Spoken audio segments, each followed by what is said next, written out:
The first encounter. A couple of months ago, I was sitting at home alone waiting for the time to come when I had to leave for school.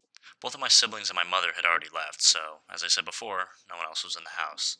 I was goofing around on my computer, trying to pass the time, when all of a sudden I hear the noise of high heels clicking on a wooden floor.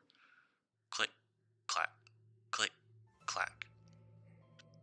I quickly shouted hello. Not that that would do anything, but I thought that maybe if someone had broken into my house, they would leave if I made noise, because I was relatively quiet.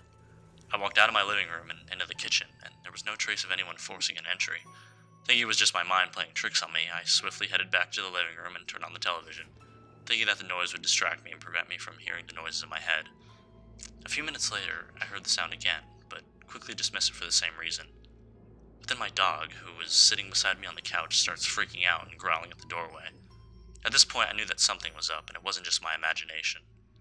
I walked back out into the kitchen, this time having a pocket knife my brother had left in the living room with me, and I was appalled at the sight before me. Sitting right in the middle of the kitchen was a pair of blood-red 4-inch stilettos. Having enough of my crazy house, I ran out the door, leaving for a bus a little early. As I arrived at the bus stop, the adrenaline rush wore off, and I was left standing in 20-degree weather with nothing to keep me warm but a t-shirt and jeans. My friends arrived 15 minutes later and were convinced that I was as crazy as I told them the story, but it was just all so real. Second encounter. About a week later, I was left home alone again, this time at night, and proceeded to turn the TV on with the volume set really high so there was no way I could hear the high heels if they were there again. My mother texted me a couple hours later saying that she would be home in about 10 minutes. I turned off the TV so I could do my homework when the noise started again. I decided at this point it wasn't just me, so I just waited for my mom outside the house. When she came home and I told her the story, she didn't believe me. The next night, at dinner, my brother mentioned something about hearing a noise that sounded like high heels on a wooden floor and asked my mom if she had gone anywhere last night. I naturally was freaked out because I hadn't told him about the noise.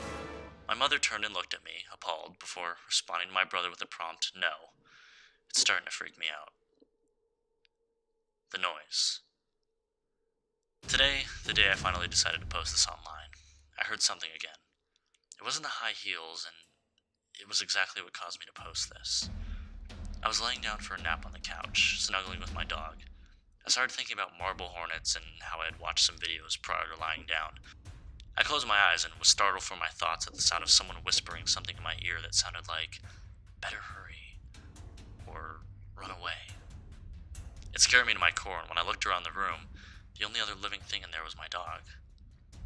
I don't care if you don't believe this, but what happened today is a true story, and I'm terrified of what is going on. If anyone has experienced anything similar, please message me.